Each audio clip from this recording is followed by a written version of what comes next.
আসসালামু আলাইকুম, কেমন আছো সবাই? আশা করি প্রত্যেকেই ভালো আছো। আমি মোহাম্মদ ওবায়দুল্লাহ, 10 মিনিট স্কুলের একজন বাংলা ইনস্ট্রাক্টর। তো অ্যাডমিশন প্রোগ্রামে আজকে আমরা পড়ব হচ্ছে বাংলা দ্বিতীয় পত্র। বাংলা দ্বিতীয় পত্রের মধ্যে খুবই গুরুত্বপূর্ণ একটা টপিক নিয়ে আজকে আমরা আলোচনা করব, সেটা হচ্ছে দ্বিরুক্ত শব্দ।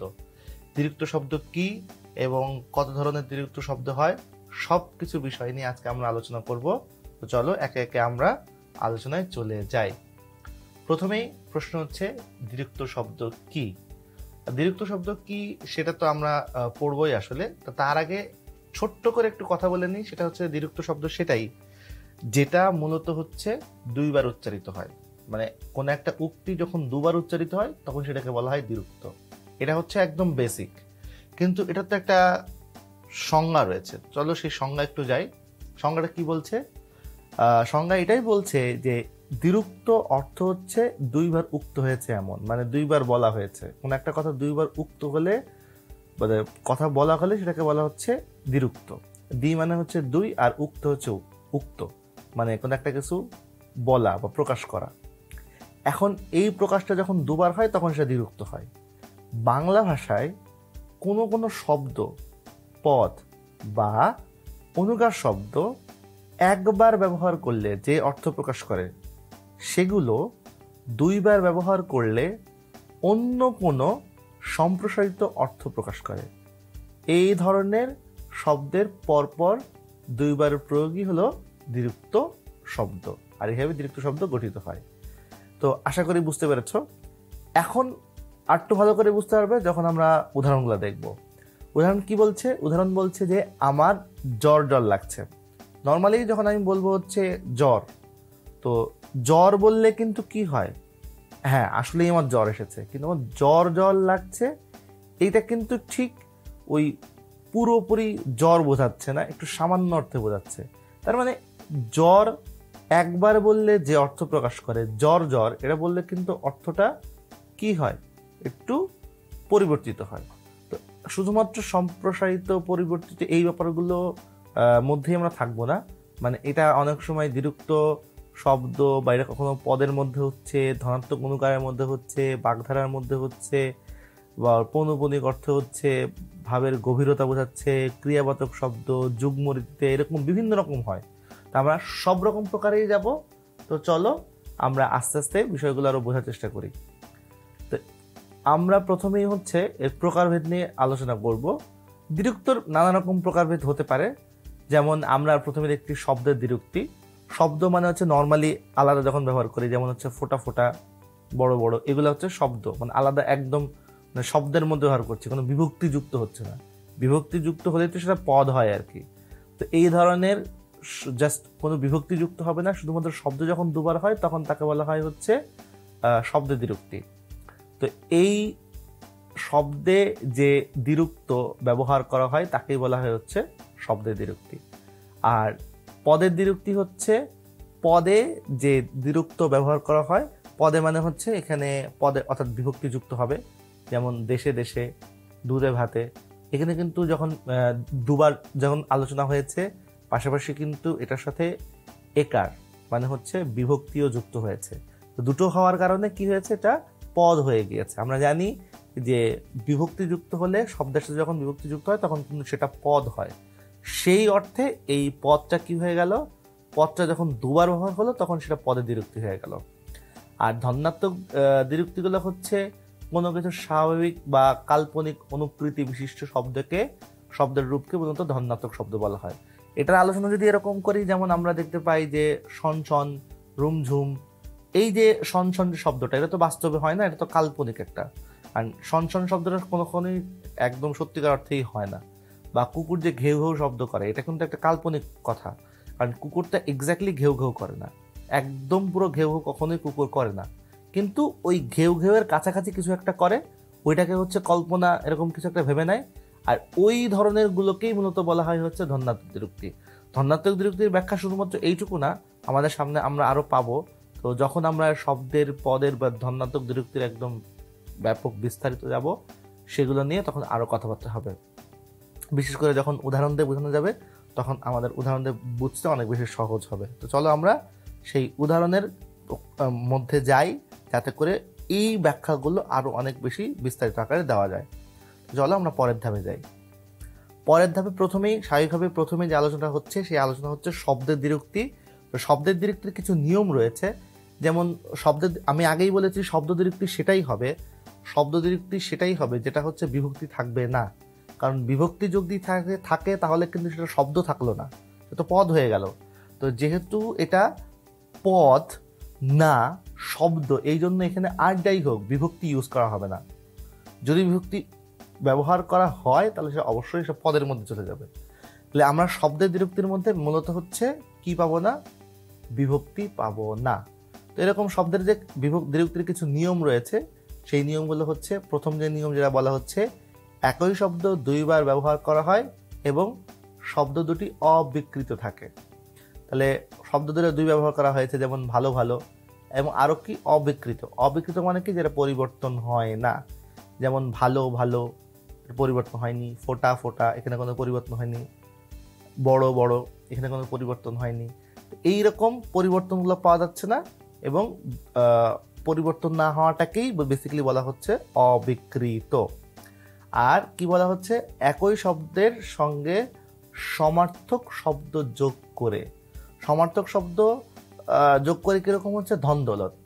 ধন যেটা বোঝায়, দৌলত একই কথা বোঝায়, খেলা যেটা বোঝায়, ধুলাও সেটা বোঝায়, লালন যেটা বোঝায়, পালনও সেটা বোঝায়। এরকম ধন দৌলত, খেলাধুলা, লালন পালন, বলা কওয়া, খোঁজ খবর, এগুলো কিন্তু সমার্থক শব্দকে। এখন আমাদের দ্বিরুক্তি বলতে এরকম একটা ধারণা চলে আসে যে সবসময় একই রকম হতে হবে। এটা কিন্তু দ্বিরুক্তির কখনো নিয়মের মধ্যে পড়েই না।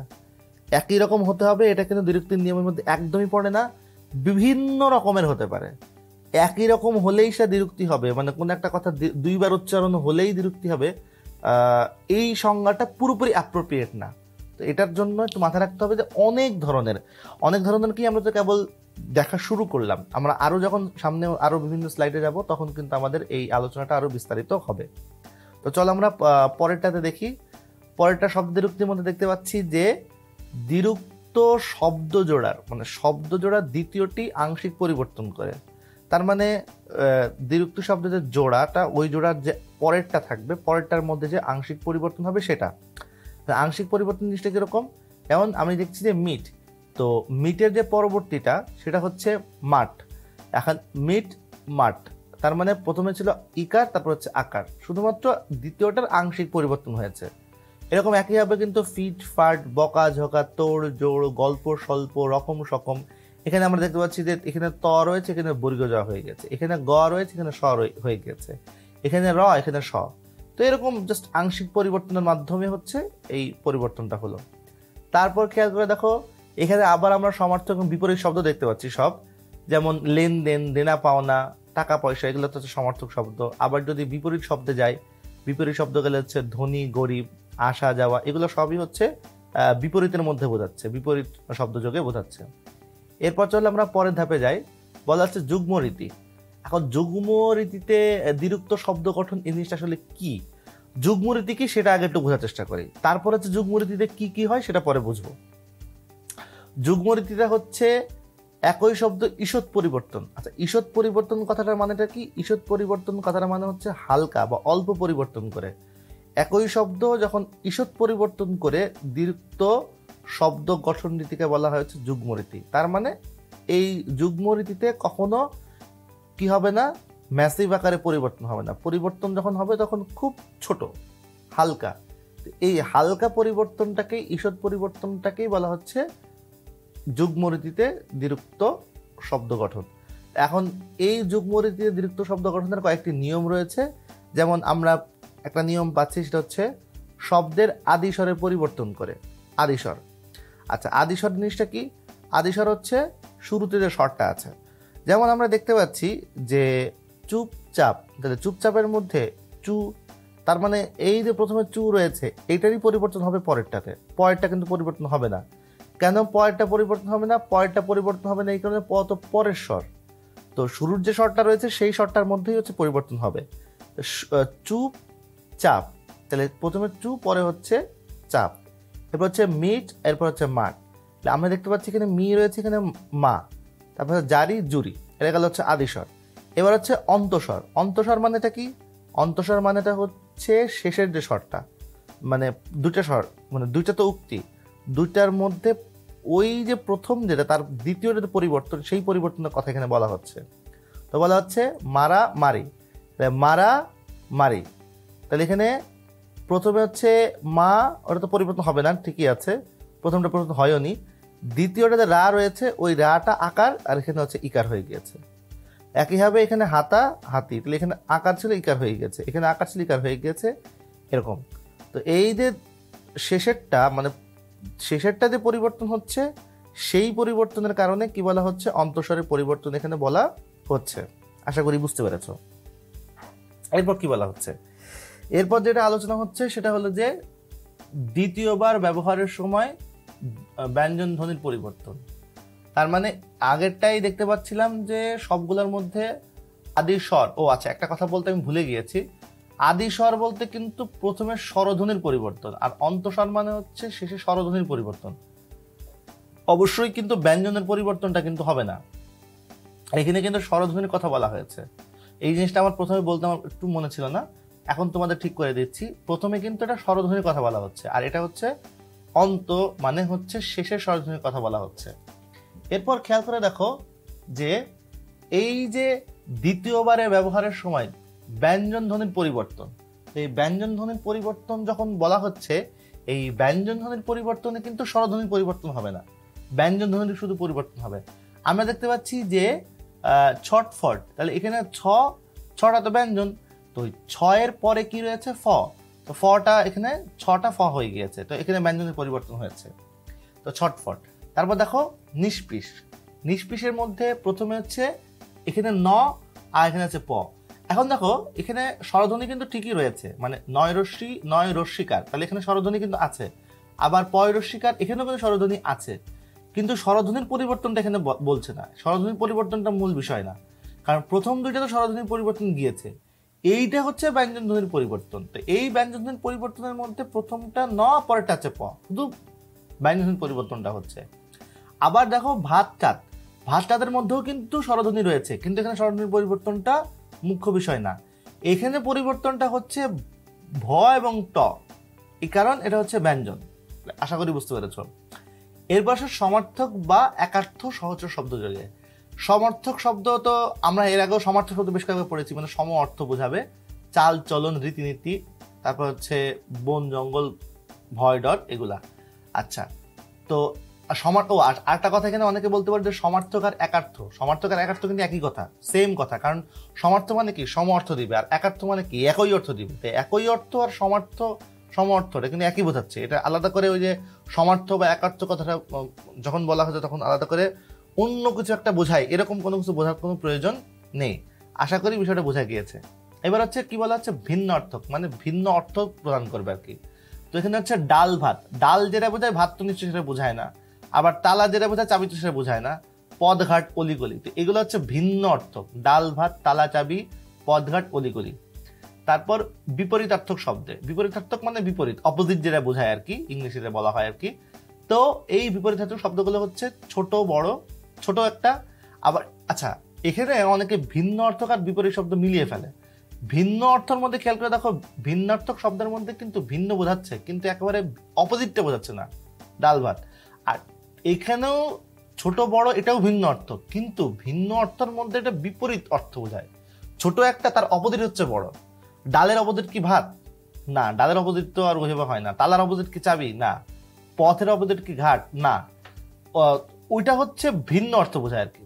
আর এইখানে হচ্ছে বিপরীত অর্থ, মানে একদম অপোজিটটা বোঝাবে।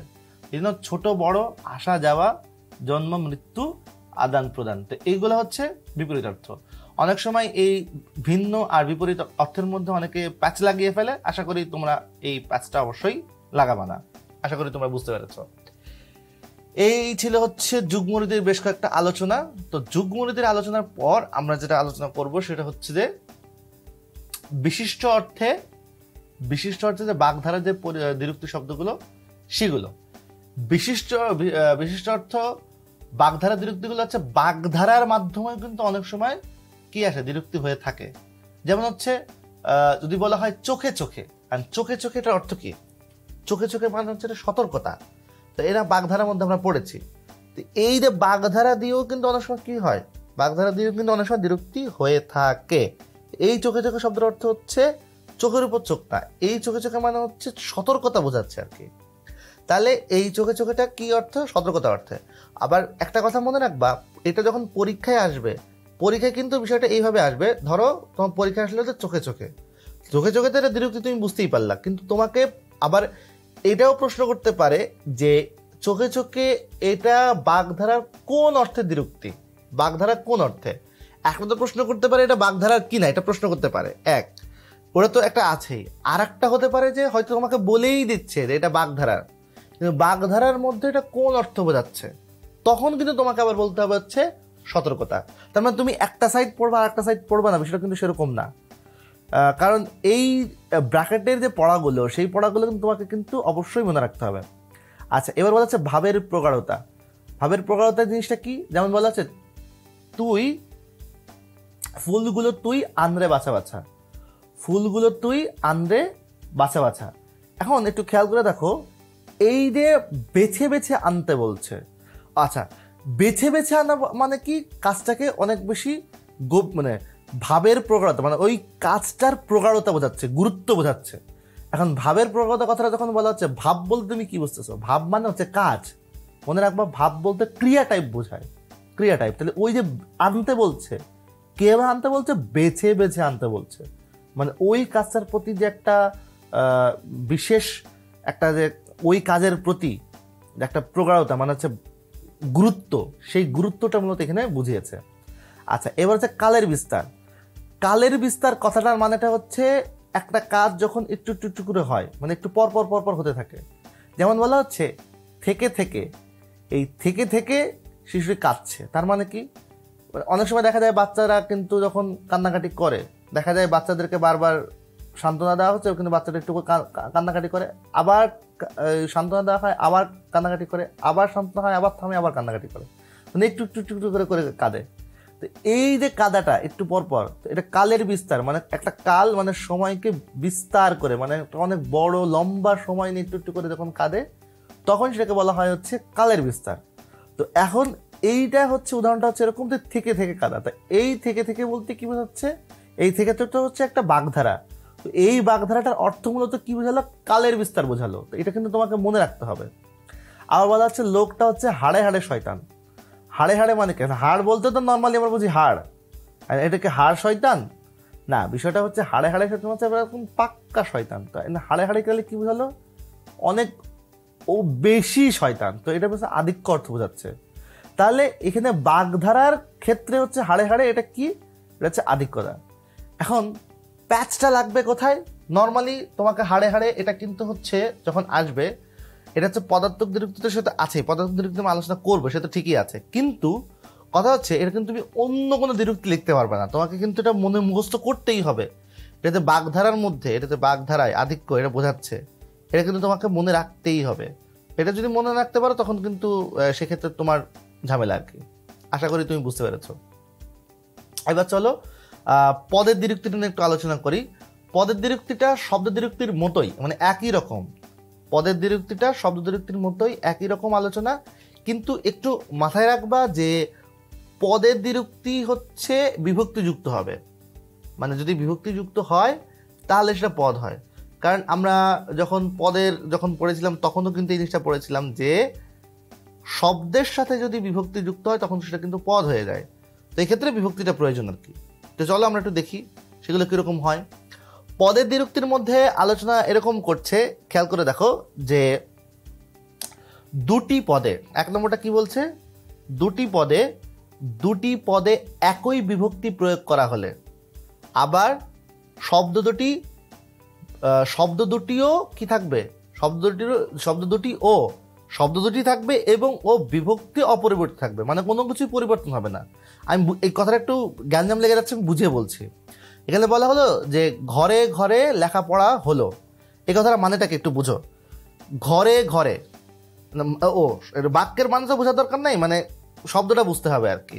ঘরে ঘরে বলা হচ্ছে, তো ঘরে ঘরে যখন বলা হচ্ছে, ঘরে ঘরের মধ্যে মূল শব্দ কি? ঘর। তো মূল শব্দ হচ্ছে ঘর, তো তো ওই মূল শব্দের সাথে অতিরিক্ত কি যুক্ত হচ্ছে? একার।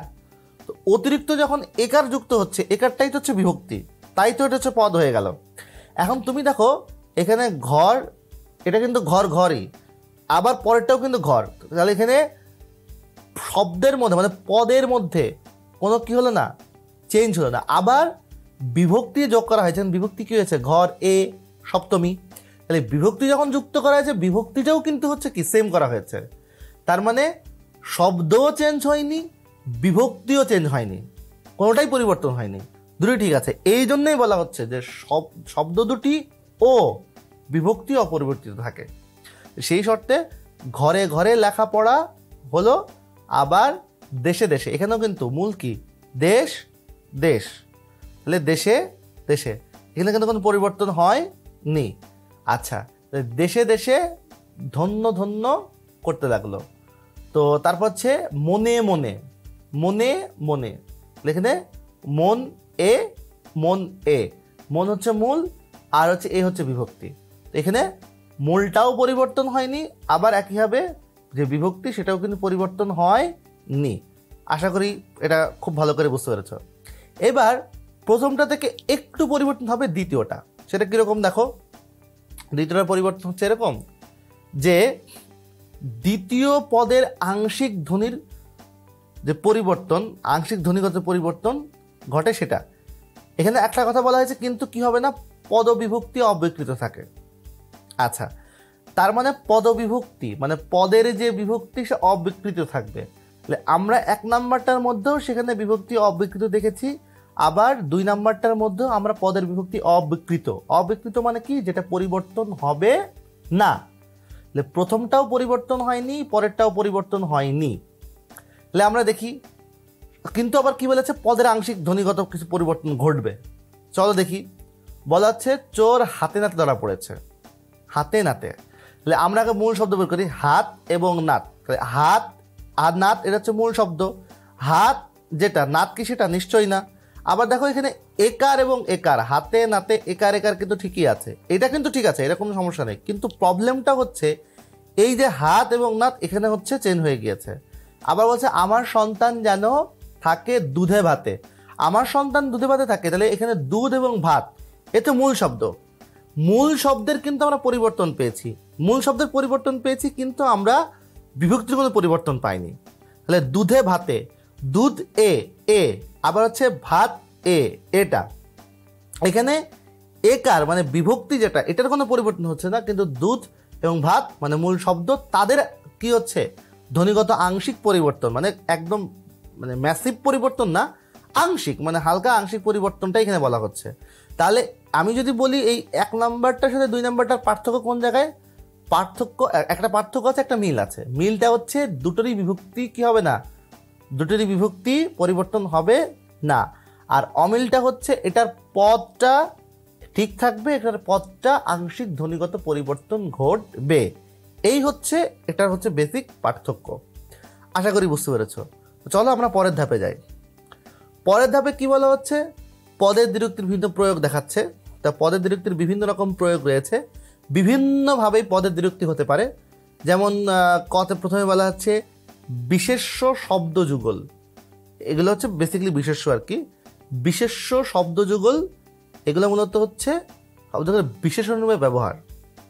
আচ্ছা, এখন খেয়াল করে দেখো, এখানে একটা কথা আছে। তুমি বলতে পারো যে এইগুলো তো হচ্ছে সব জায়গায় আমি কি পাচ্ছি না, বিভক্তি পাচ্ছি না। তুমি এটা মনে হতেই পারে, রাশি রাশি ধান, ধামা ধামা ধান। এখন রাশি রাশি ধান দ্বারা আধিক্য বোঝায় আমি সেই আলোচনায় যাচ্ছি, কিন্তু তার আগে কথা হচ্ছে যেহেতু এটাকে বলা হয়েছে যে পদের দ্বিরুক্তি, তোমার প্রথম প্রশ্ন হতে পারে দেখুন এখানে তো বিভক্তি নেই। আমি বলছি যে এখানে পদের দ্বিরুক্তি, তা পদের দ্বিরুক্তি মানে কি? বিভক্তি আছে, কিন্তু আমি এখানে তো বিভক্তি দেখতে পাচ্ছি না। এই যে আমি বিভক্তি দেখতে পেলাম না, তাহলে তার কারণ কি? তার মানে এটা কি শব্দের না এটা পদের, কোনটা? এখন তোমাকে বুঝতে হবে একটা কথা, কিন্তু আমি বলেছি যে যদি আমরা কখনো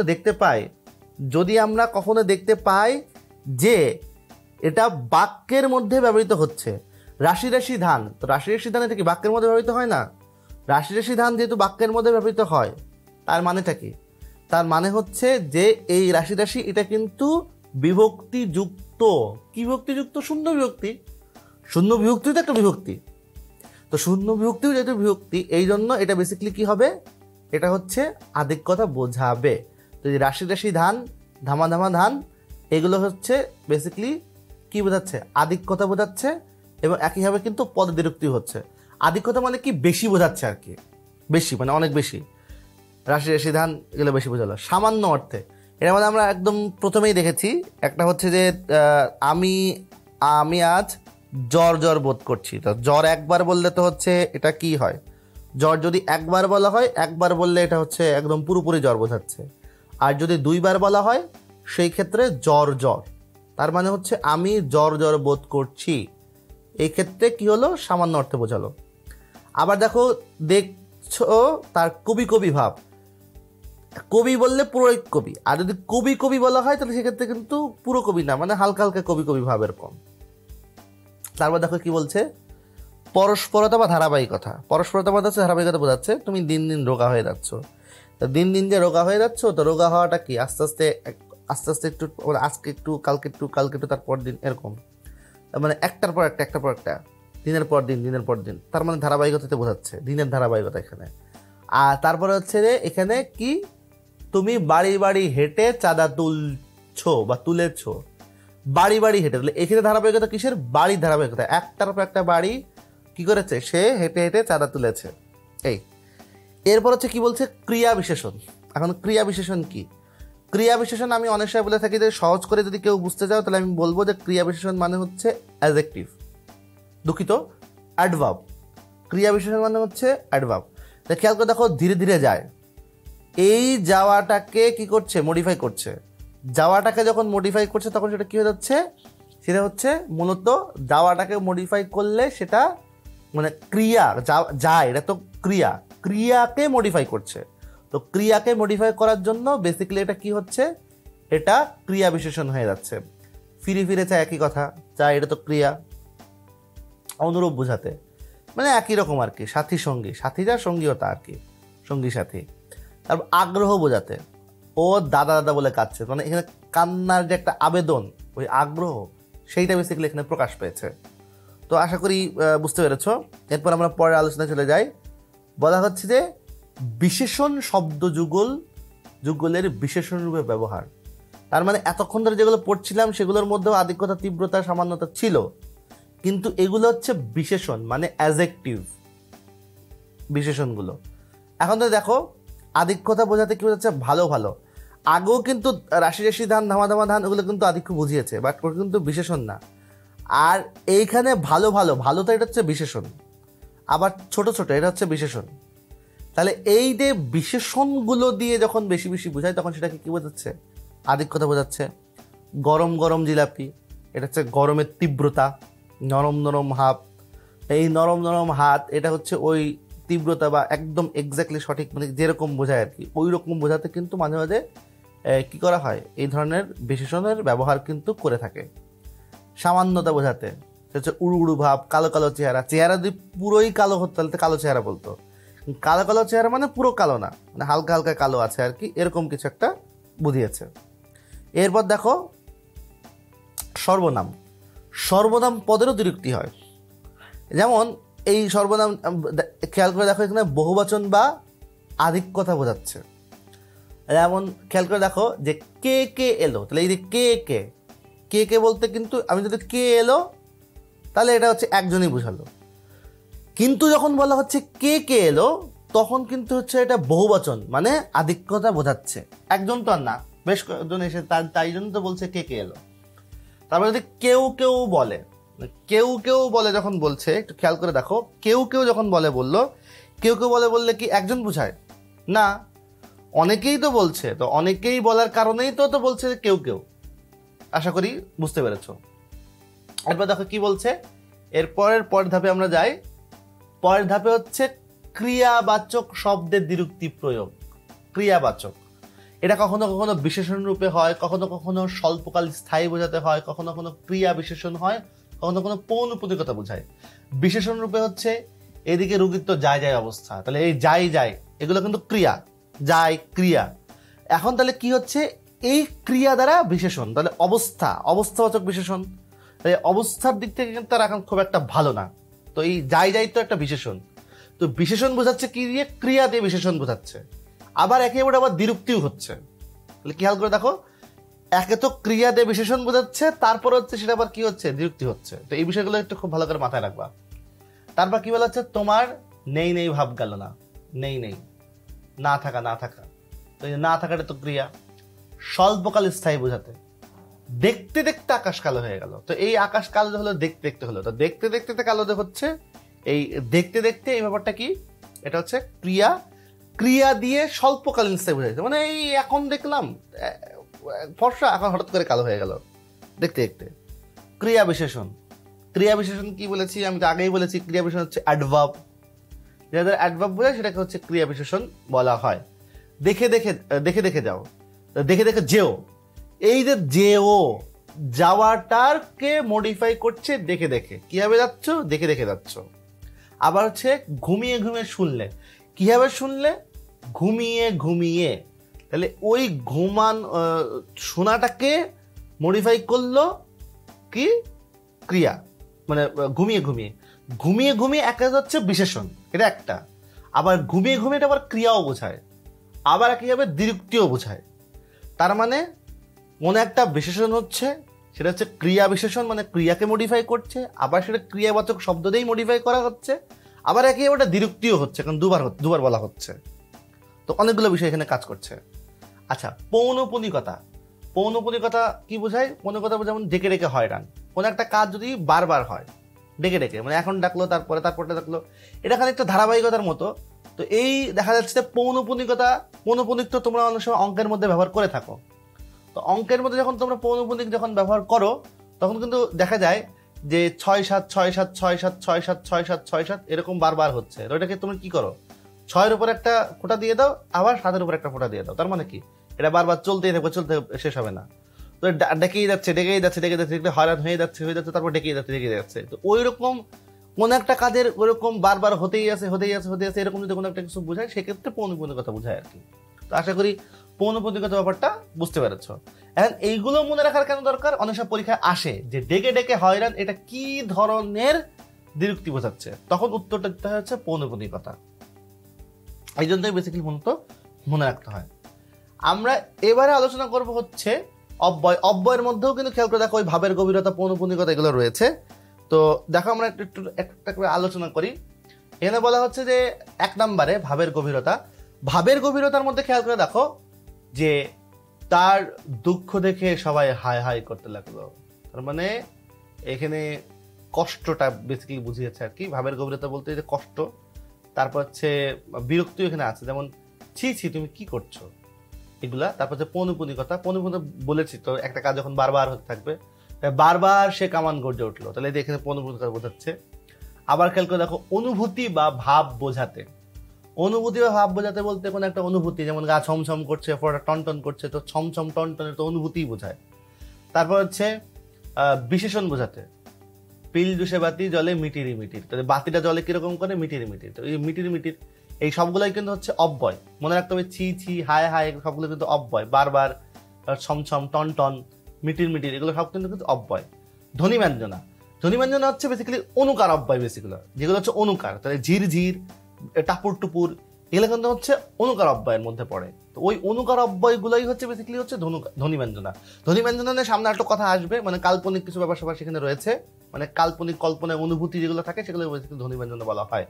আর আরো যদি স্পেসিফিক বলি, অনুকার যেগুলো, সেগুলোকে বেসিক্যালি বলা হয়। আমরা এটা নিয়ে সামনে একটু আলোচনা করতেছি, এই জন্য ধ্বনি ব্যঞ্জন এখানে আলোচনা একটু কমই করছি। আচ্ছা, এরপর হচ্ছে পদার্থক দ্বিরুক্তির মধ্যে কি বলা হচ্ছে, এখানে আগেই বলেছি পদার্থক, এটা একটু আগে একবার তোমাদেরকে এই ব্যাপারটা নিয়ে আলোচনা করা হয়েছে, তাই এখানে আলোচনা একটু কম করব, কারণ বিভক্তি যুক্ত পদের 2বার ব্যবহারকে পদার্থক দ্বিরুক্তি বলা হয়। বিভক্তি যুক্ত পদের 2বার ব্যবহার, বিভক্তি যুক্তওয়ালা, এটা হচ্ছে পদার্থক দ্বিরুক্তির মধ্যে। প্রথমে আমরা একটু আগে যেটা পড়ছিলাম যে একই শব্দের অবিকৃত অবস্থায় 2বার ব্যবহার, ভয়ে কোনো পরিবর্তন হলো না। আর যুগ্মরীতিতে গঠিত হচ্ছে দ্বিরুক্তি ব্যবহার হচ্ছে যুগ্মরীতি। আচ্ছা, যুগ্মরীতি কথাটা কি? যুগ্মরীতি কিন্তু আমরা একটু আগে পড়েছিলাম একবার, আংশিক পরিবর্তন, মানে এই যে হাতে নাতে, আকাশে বাতাসে, দলে বলে, এখানে কিন্তু পদের আংশিক পরিবর্তন হচ্ছে। যখন পদের আংশিক পরিবর্তন হয়, ওই আংশিক পরিবর্তনকে বলা হয় যুগ্মরীতি পরিবর্তন। আশা করি বুঝতে পেরেছো। এই স্লাইডটা নিয়ে আমরা খুব বেশি আলোচনা করলাম না, কারণ আমাদের সামনে যে একটা মৌলিক আলোচনা পড়ে রয়েছে, সেই আলোচনাটা হচ্ছে ধন্যাত্মক দ্বিরুক্তি। এটা হচ্ছে একটা বেসিক আলোচনা। ধন্যাত্মক দ্বিরুক্তির সংজ্ঞাটা তো আমরা পড়বই। যেমন ধন্যাত্মক দ্বিরুক্তির সংজ্ঞাটা এরকম বলা হচ্ছে, কোনো কিছুর স্বাভাবিক বা কাল্পনিক অনুকৃতি বিশিষ্ট শব্দের রূপকে ধন্যাত্মক শব্দ বলে। এই জাতীয় ধন্যাত্মক শব্দের দুইবার প্রয়োগের নাম হচ্ছে ধন্যাত্মক দ্বিরুক্তি। ধন্যাত্মক দ্বিরুক্তি দ্বারা বহুত্ব, আধিক্য ইত্যাদি বোঝায়। ধন্যাত্মক দ্বিরুক্তি শব্দ কয়েকটি উপায় গঠিত হয়, যেমন এইগুলা। আমরা এগুলাই যাচ্ছি। এই সংজ্ঞার ব্যাপার থেকে আমি যদি বেরিয়ে এসে যদি একটু নর্মাল করে জিনিসটা বোঝানোর চেষ্টা করি, সেটা হচ্ছে যে অনেক কিছু আছে যেটা মানুষের কল্পনা। এই যে একটা কথা বলা হয়েছে না, দেখো উপরে একটা শব্দ ব্যবহার করা হয়েছে কল্পনা। এই কল্পনা শব্দটাকে আমি একটু ব্যাখ্যা করার চেষ্টা করি। কল্পনা শব্দটা হচ্ছে এরকম, একটু খেয়াল করে দেখো যে মানুষ অনেক সময় অনেক কিছু কল্পনা করে নেয়। এখন ধরো মানুষ কান্নাকাটি করছে, কি হবে, ভেউ ভেউ করে। আর ভেউ ভেউ করে যখন কান্নাকাটি করছে, বলে যে এই ভেউ ভেউ করে কাঁদছিস কেন? তা মানুষ কি ভেউ ভেউ করে কান্নাকাটি করে? আর আসলেই করে। মানুষ যখন হাসে তখন কি যে হি হি করে হাসে? মানুষের হাসির সময় হি হি করে না, কান্নার সময় ভেউ ভেউ করে না, মানে আসলেই তো করে না। আর তুমি না করে, তো তুমি বলতে পারো যে না করে, অবশ্যই করে, কিন্তু করে না। কেন করে না? তুমি দেখো, ধরো আমি এখন কান্নাকাটি করছি, তাহলে আমি এরকম বলবো ভেউ ভেউ ভেউ ভেউ ভেউ ভেউ, এরকম আসলেই মানুষ করে নাকি? ধরো আমি হাসছি, হি হি হি হি হি হি, মানুষকে এরকম হাসে নাকি? হাসার সাউন্ড তো অন্যরকম, কিন্তু দেখা যায় এরকম টাইপের কিছু একটা হয়, কিন্তু এক্স্যাক্টলি যে উচ্চারণটা হয় ওই উচ্চারণটা মানুষ করতে পারে না। তো ওই উচ্চারণটা মানুষ করতে না পারার কারণে যেটা হয় সেটা হচ্ছে যে মানুষ কল্পনা করে কিছু একটা ভেবে নেয়। তো ওই কল্পনা করে যারা ভাবছে সেটাই বেসিক্যালি হচ্ছে কি, কাল্পনিক অনুকৃতি বা ধন্যাত্মক বা মানুষের ধ্বনির অনুকার। অনুকার মানে কি? অনুকার মানে হচ্ছে মতো। অনুকার শব্দটা মানে কি বললাম? মতো।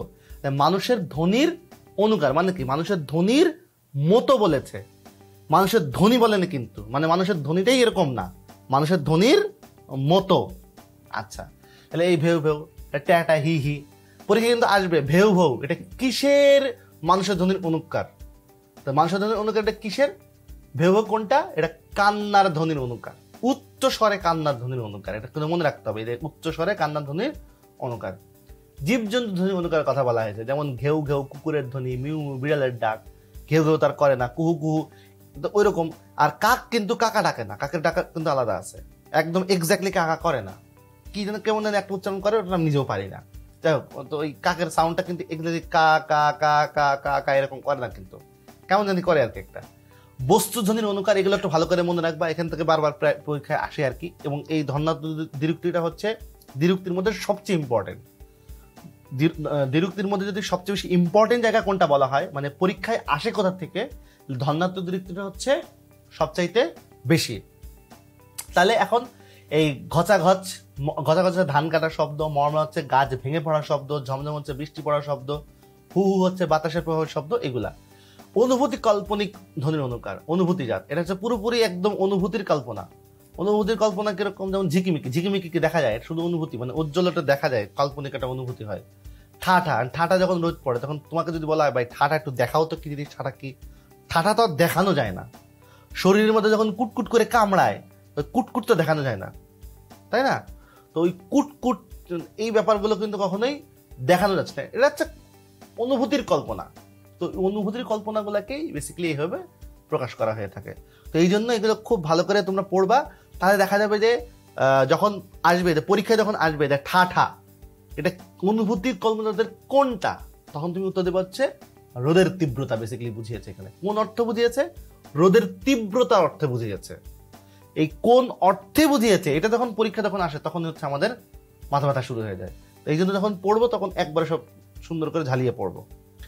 আচ্ছা, এরপর দেখো কি বলা হচ্ছে, যে এখানে ধন্যাত্মক দ্বিরুক্তির আরো বেশ কিছু গঠন রয়েছে, যেমন হচ্ছে অবিকৃত, একই ধন্যাত্মক, মানে একই শব্দের অবিকৃত প্রয়োগ, মানে ধন্যাত্মক কিন্তু কি হবে না, বিকৃত হবে না, মানে একদম চেঞ্জ হবে না। যেমন ধপ ধপ, ঝনঝন, পটপট।